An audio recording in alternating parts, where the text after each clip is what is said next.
All right, wonderful. Thank you. All right, welcome everybody. Thanks for coming in. This is going to be a Dean's List guide.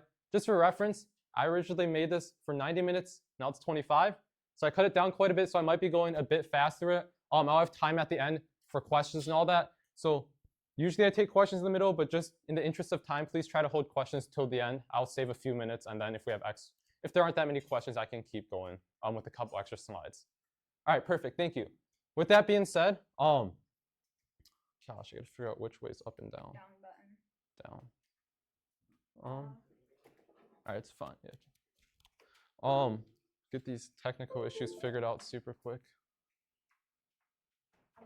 All right, yeah, or you can just go ahead. Okay, perfect. So the first thing is, before we start, the next slide is just a word that says calm, basically, is obviously for the Dean's List, I assume the semifinalist nominations are later, but whatever happens when you're getting nominated for this award, you're not doing things for the award, right? It's things that you've already done for your team, what you've already done for first, that's going to help you win the Dean's List award. So basically, it's just an additive onto what first has already done for you. It's an extra opportunity to get recognized for what you've also been able to contribute to the first program. So don't think about like going out of your way to do something for Dean's List.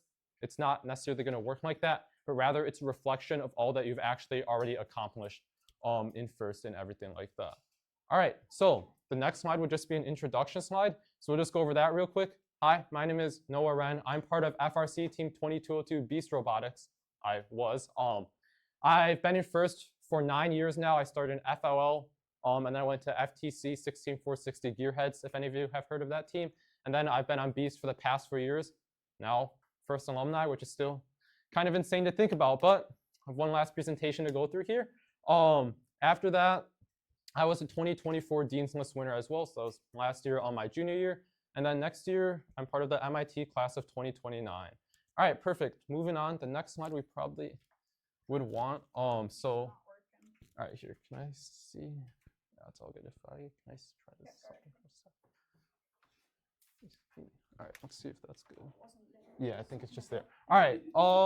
I skipped the agenda slide. My bad. So we just did introductions. After that, we're gonna go over the award overview and production. Or progression. Sorry, we're gonna go over the essay questions. We're gonna spend a bit more time on this than I did in my previous one, because that was after all the nomination essays has been submitted. They haven't yet here, so we'll spend a decent amount of time on this because this also connects really well to the interview questions themselves. After that, we'll go to the essay submission and interview, like in between that time, what you should be doing if you want to maximize your chances of winning. And then we'll go over the interview overview. And then any time we have, we'll go over interview tips or practice questions. But I'm not too sure how much time we'll have for that stuff specifically. All right, here was the introduction. These are some pictures from New Hampshire when I was there after 2024 Dean's List. Okay, perfect. So we'll start with the award overview and progression. To start for that, first, we'll look at what is the Dean's List award specifically, right? So this is the description pulled straight off the first website. The 3 or 4 key parts that I want to highlight are the ones that are highlighted in green here. As you can see, so if you're Dean's List semifinalist, finalist, whatever, the first key part, right, is examples of student leaders. This is something that's been emphasized a lot more in the past couple of years in relation to Dean's List, is your leadership skills, of course, how you encourage your team, how you lead your team, right, how you keep everyone involved and engaged. So first is leadership skills, that's 1A. 1B is what you do for your community, right? How you do community outreach. Are you helping at Advocacy Day? Are you hosting a camp? Are you mentoring FLL teams, right? All of these things on how you're helping the first community to grow and how you're helping as many kids as possible to get involved with STEM and get engaged with STEM at a young age, just as we've all been lucky enough to do through FIRST, and trying to bring that opportunity to as many people as possible or to help the community in general. And the third part, which is 1C, is going to be personal technical expertise, right? What have you learned technically from FIRST? So not only what have you given to FIRST, how have you been a good leader? How have you helped the community? But also, how has FIRST helped you, right? What technical skills have you learned from FIRST? And this is actually a really important part, which I'll emphasize a bit more later. But for personal technical expertise and accomplishment, even if you're on business team, we'll go over more of this a bit later, there's still a ton of different technical skills that you can say you learned, such as, for example, web development, just off the top of my head. And finally, the final part, I would say these are 1A, 1B, 1C. This is more of a number 2 is how you'll continue on post-award to continue to advocate for FIRST. This is something that well, I hope everyone would do no matter what, but this is also something that you want to just share on what your plans are for this during your essays, and they have something about that because they want to ensure that after all that first has given you through your high school experience, now you're ready to give back and continue to volunteer and provide opportunities for others. Basically, it's what we should have already all been doing. Like I said, it's a reflection of what you've already done.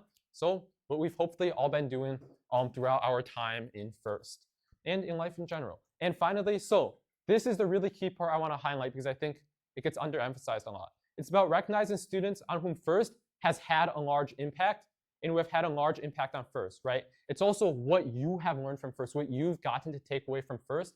It's a super important aspect of the award that I think is underemphasized a lot. So make sure to keep that in mind when you're thinking about how you might want to write your applications and such.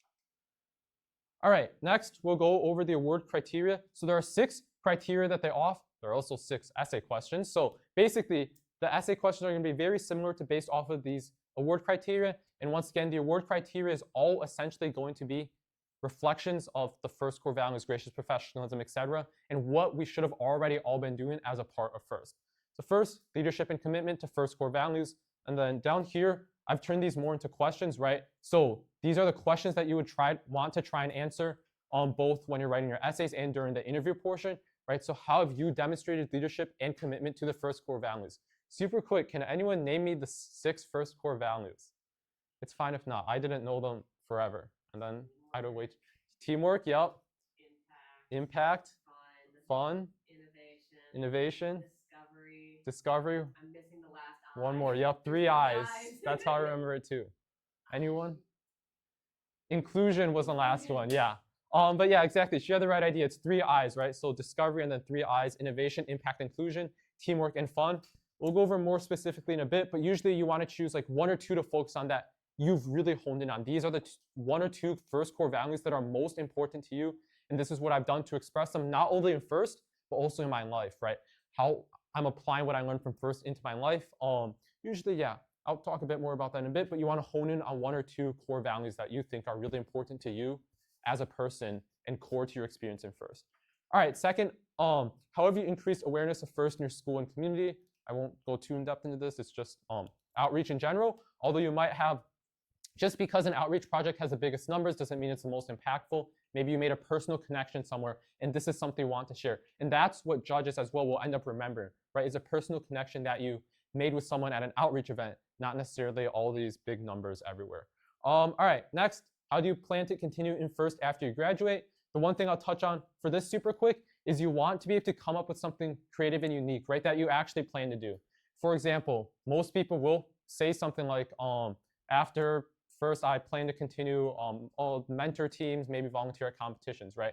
But think about what you've done specifically in first that you hope you can make a specific impact in the future, right? So for example, for me, something that I talked about was I was on the Advocacy Day Planning Committee and the student board the past couple years. I thought that was an extremely good experience and something that has helped the state and first in general a lot. So part of my answer was using this experience to potentially bring or try to help advocate for more funding for robotics in whatever state I end up attending university. Or if I do it in Wisconsin, then helping to continue and further the advocacy efforts, right? So something that's unique to my specific experience in first that I think I want to highlight and I'm passionate about having gone to Advocacy Day for 3 out of my 4 years in FRC, right? So for this one, just make sure you have something unique and personal to you, something for the judges to remember. All right, fourth, how have you contributed to the overall success of your team? So this goes more into the technical aspects of your work. Obviously, it's very team specific. Fifth, what technical contributions have you made to your team? These 2 are similar. So I guess 4 might be more on the business or outreach side or more on the leadership side as well. This is a really good place to talk about leadership or different events that you've potentially helped to kickstart. And then 5, more technical contributions like nitty gritty during the season. If you're on business, maybe I made the impact presentation or wrote the prompts and then made the presentation. Obviously, software and electrical mechanical, there's a lot you can talk about with what you did for the robot. And finally, number 6, here, let's go over this. Number 6, let's go over both. The student is a role model and can motivate and lead fellow team members. So the way that I always answer this is, what is your leadership style? And can you give an example? Because usually you have a specific way or style that you lead, right? You do this. So the example I always give for this for myself is servant leadership, right? When I lead people, I make sure I'm the one doing it first, and this motivates them because once they see you doing it, then they're willing to follow as well. So finding a unique style that other people are willing to follow and then sharing that and giving specific examples off of that is how I would answer the 6th question there. All right, perfect. So those are the award criteria, kind of turning them into questions. We'll go more in depth in them on future slides when we actually get to the essay questions. With that being said, we'll go over the award progression super quick. For those of you that aren't aware, 2 semifinalists per team, decided by team, and then after 2 finalists per regional, but we're going to district model next year. So it'll be a bit different if I remember correctly. You'll first get still semifinalists, but then you have to get nominated for district champs, and then it's not 2. I don't know how many Wisconsin has exactly next year if they've released it yet. But they'll have a set number based on the number of teams in Wisconsin, a set number of finalists, and then after that, there are 10 FRC and 10 FTC winners at Worlds. The nice thing about this progression is there's no new interview between finalist and winner. After you've done your essay submitted here and you have your interview, completely done with the award, which is really nice. And then, yeah, so there's that. All right. Next, we'll skip this slide for now in the interest of time. All right, next we'll go over essay prompt analysis and the connection to the 6 questions that I mentioned earlier. So these, I assume they're the same this year, are the same 6 essay prompts that have been the Dean's List prompts for the past however many years, quite a long time, I think. So we'll go over them right now. So first, explain how the student embodies the philosophies of gracious professionalism and competition through the first core values. As you can see, it's basically the same as the thing listed on the website, one of the 6, except actually enlist the core values out for us. So the first tip for this, and for all the questions in general, you've probably heard this a million times from your writing teachers as well, is to show, not tell, right? So what you want to do is obviously you have to say one specific core value. So tell a core value and show how you demonstrate it with a specific story. And these stories are going to be something I'm going to emphasize a lot as well, because these stories is A, what's memorable, and B, where you'll have made the deepest connections. Once again, personal connections with people is going to be super important. It's not just, obviously helping XYZ number of people is extremely helpful, but when you make a personal connection with someone, it's even more powerful, right? To give one example, someone I was helping with last year, one of their key connections was they volunteered at a local hospital, and there was this one patient that they worked with for I think over a year, and then that person actually ended up joining FLL after they were out of treatment, right? So it's those kinds of connections that are extremely powerful, those personal connections, if you're able to highlight those that are really good, more so than they help 20 people or whatever number it was at the hospital. Yeah, super quick question. Really quickly, for students whose mentors write their essays, which they should be, yeah. How do they tell their mentors this stuff? Yeah, exactly. So it's all very great question. It's all very specific on what your team's process is. For example, my team, they sent out a form where, before writing the essays, where we could fill in, oh, this is what I did to do this question. This is what I did for this. This is how I fulfilled these core values. And then the mentors would actually go and write the actual essays based on that form, where you could input your experiences throughout first, because my FRC mentors don't know what I did in FLL, because they weren't there. It's different mentors, right?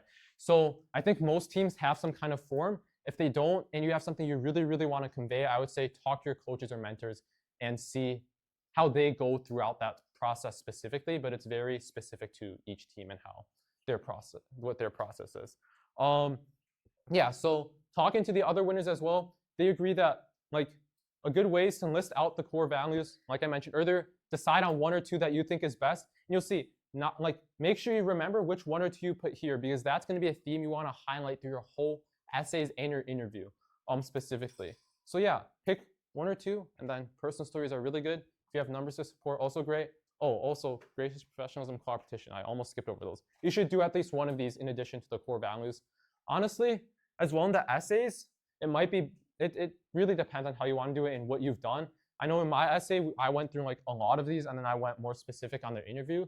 So if you have 1 or 2 that are really, really good, you can do that here. But otherwise, in the essay specifically, going through and answering as many parts of the question, like gracious professionalism, competition, getting all 6 core values if you can, or even 4 or 5, could be beneficial, because the interview, you'll be able to provide more details. It's just up to you in your specific situation. All right, next is how does the student increase the awareness of FIRST, and describe the student's interest in or plans to engage with FIRST beyond high school. All right, so this kind of combines the 2 prompts from earlier. Once again, describe key outreach activities, especially if you helped diverse communities, right? Because this is really important. So increase the awareness of FIRST. For example, in like Brookfield, where I'm from, we have like 17 FL teams, 5 FTC teams, and an FRC team in our school district, right? We're already really saturated, and we still hold like a STEM camp every year to continue that interest in Brookfield or Elmbrook specifically. But also, how are you branching out and helping other diverse communities from around the state, say up north near Chippewa Falls, for example? Obviously, it's hard to travel there, but they don't have as many teams there. How are you helping to raise awareness for FIRST to really spread it so it's more of an even geographic distribution? So if you have any of that, that's really, really good. Otherwise, like I still talk about like running the camp and everything in mind. That's still really good outreach because it continues that pipeline in your local area, which is where you grew up in as well. So that's really powerful. Then, yeah, describe. So plans to continue to engage with FIRST beyond high school. I talked a bit about it earlier. Have something unique to you and your own experience. 10:20. Okay, we're doing decent on time. So yeah, describe how FIRST has impacted you personally and why you want to contribute beyond high school because of an impact that FIRST has had on you. My example was advocacy. Yours would be something specific to you and your experience. All right, next is how does the student's individual contribution to the team benefit the team as a whole? All right, so for this one, you don't necessarily want to focus on your technical contributions, mainly because there will be a question about that soon.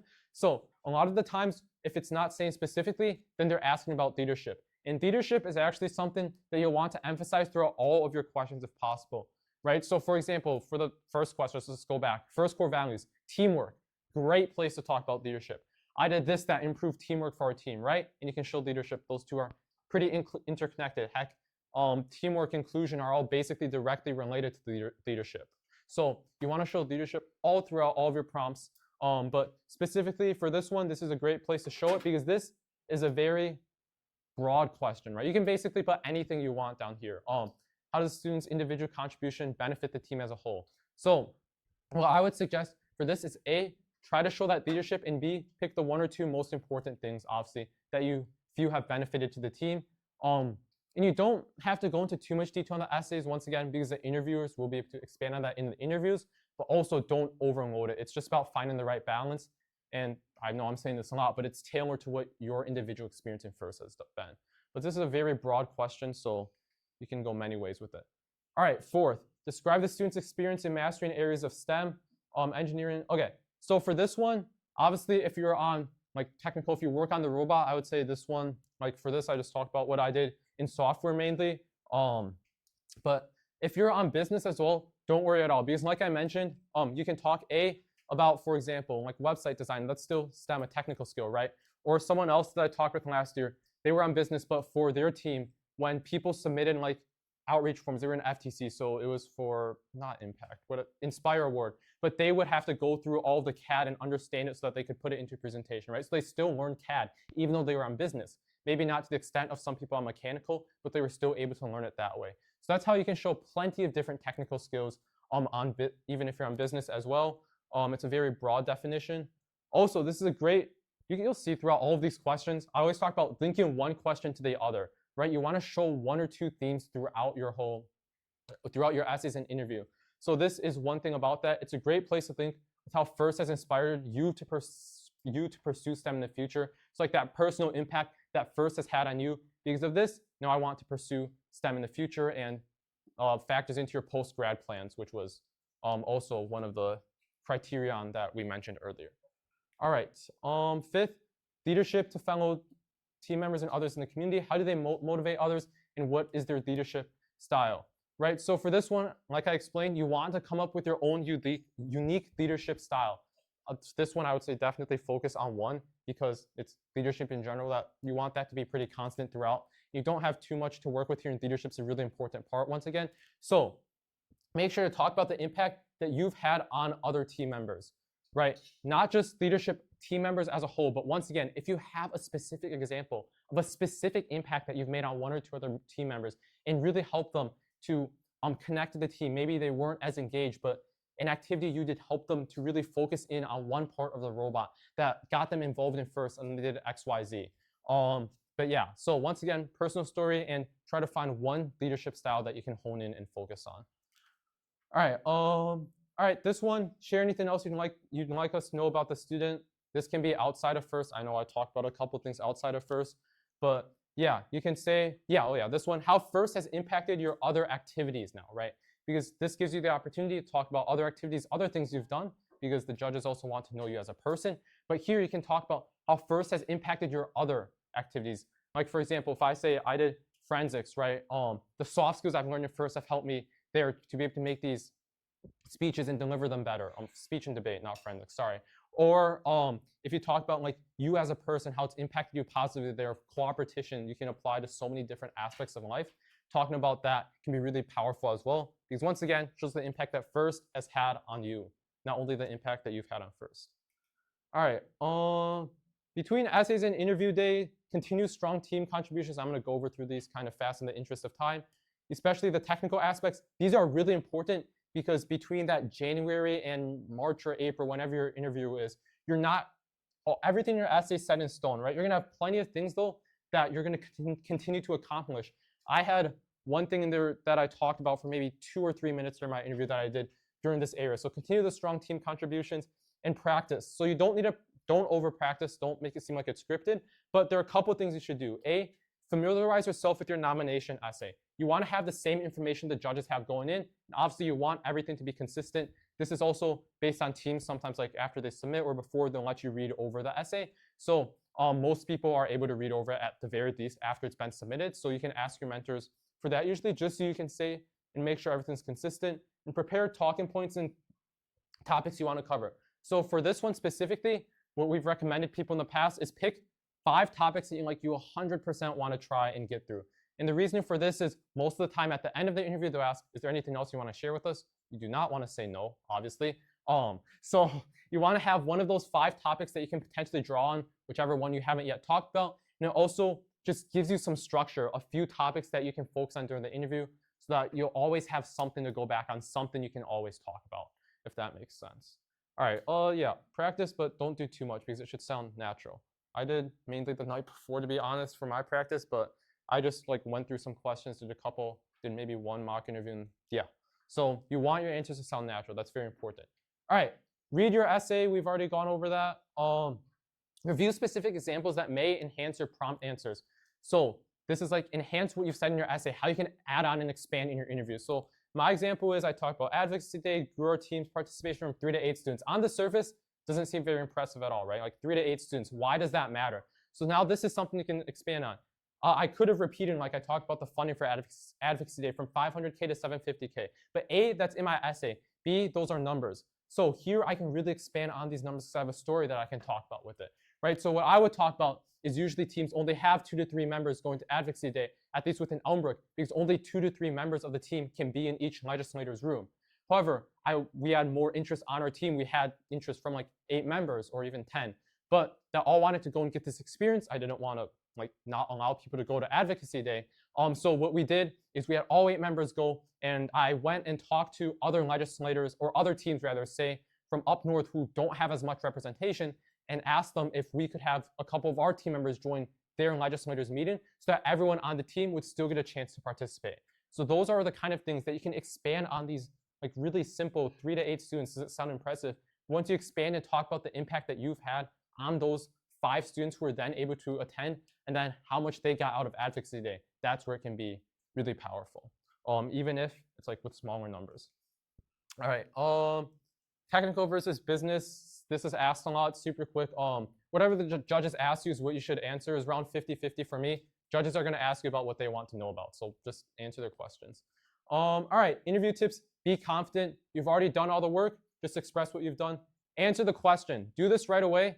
Don't sidestep. Answer the question. Then I've gone on 20 tangents in this presentation. But I've always started with what's on the slide before going on the tangent. So make sure you answer the question, and then you can add on with whatever you want. Breather, slow down. This was one of my big issues. Always take a second or 2 before each answer to think and then go into it so you can answer the question exactly how you want it to be. Obviously, be honest, that's pretty self-explanatory, but at the same time, talk about what you did. And finally, specific examples and stories are really helpful because it makes you memorable. All right, this is the final slide that I really want to cover. All right, themes to follow. I've been touching on this a lot throughout. So especially in your interview, but also throughout your essay, you want to cover 1 or 2 themes that you're able to highlight throughout. You're not going to be able to go over everything, but if you're able to highlight, I had really good, I helped my team be really sustainable, or I was really good with cooperation and helping other teams at competitions. If you're able to highlight one of these themes throughout the whole like interview process, this is what stands out, because then the judges can see, oh, this person is really, really good at leadership. This person is really, really good at cooperation, right? And if you highlight these throughout every single question, you try to incorporate one or two, it doesn't have to be anything listed on here, obviously. These are just a couple of general examples. I think I tried to do leadership and cooperation and sustainability. I think those were my three. I should have done like one or two even. Just picked one or two themes that you absolutely know you want to highlight throughout all of your essays and the interview process. That's the best piece of advice I can give you, is to pick one of these that you want to highlight all throughout the process and then run with it. And really try to show that, because that is what really gets through the judge. When you repeat something over and over, you have many stories that connect to this one theme. That's what they're going to remember about you. All right. Yeah, so review your essay once again, ready to expand on any and all points within your essay. So we're basically done. All right, so this is first question. Okay, this is usually the first question, so we'll just go over this and we'll actually be done. Introduce yourself. This is like an elevator pitch, but not really, because it's even shorter. Usually just your name, your team, if you want, how many years you've been in first, and like what your role is on the team, or if you do anything like for the state, advocacy, like planning committee or student board, and your journey in first. Once again, this last one's like optional. You can if you want, you don't have to. I did because I did a lot in FTC and FRC, FTC and FLL in addition to FRC, but you definitely don't have to talk about the journey in first if you've just started FRC recently, and that's completely fine as well. There were a couple winners that like literally had been in first for 3 years, but they still made a really strong impact and they still won. So this doesn't really matter at all, but it's just something you can add if you want. All right, perfect. We're gonna skip through all these super quick because, well, I already talked about a lot of them. Okay, couple of resources. Just search these up, Dean's List Award Guide, and here's a helpful tool. And if you guys want, I can share the slideshow as well. I'll have my email later. But here's like some helpful tools online. Reddit and Chief Delphi are also two really good threads that can be really helpful if you guys are looking for more tools. That is, all right. So here's contact information if you guys want. Just send any email here and I'll get back to you within a few days, hopefully quicker, but with school and everything, might be pretty busy, but if you like want the slideshow, I can definitely send that to you pretty quick. Or if you have any questions, please feel free to email me. Otherwise, here's like our team email as well. But yeah. So there's this. I'll leave this up for a little bit, but otherwise, right now we'll go into questions. We're already over time, but if there are any questions, I can answer those super quick. None? Okay, perfect. If you guys have anything, feel free to email me. Otherwise, sorry for going through this super quick, but thank you all very much for listening. Appreciate it.